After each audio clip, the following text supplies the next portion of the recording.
Okay, this is Diane Heinsick. I will be showing you how to create your first calculated item in a pivot table which is found on page 124 in the textbook.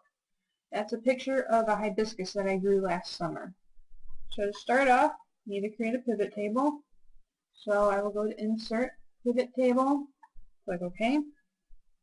For this pivot table, I will be trying to find the average between two sales periods.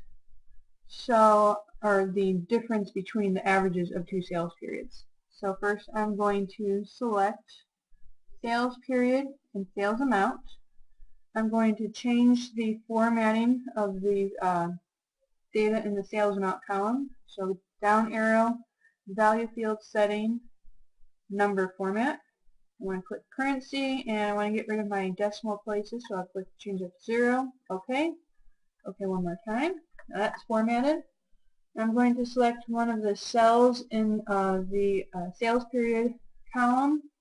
Go to Field Items and Sets, Calculated Item. I'm going to change my formula name there to average of period 1 through period 7 sales. And I'm going to take out this 0 here and change it to average. As you can see, parentheses, I'm going to add the first 7 periods here.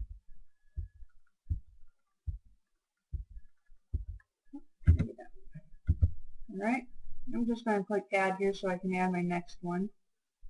And this next one is going to be 8 through 13. Just get rid of these guys here. And go back and select sales period. There we go. And I'm going to select I want that. I'm going to select the last 8. Oh, come on. So I'm just going to go ahead and select all of them and put in my commas afterwards, just so that way the slider doesn't keep changing on me. Okay.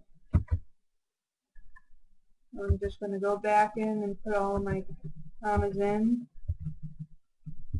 Alright, I'll click OK.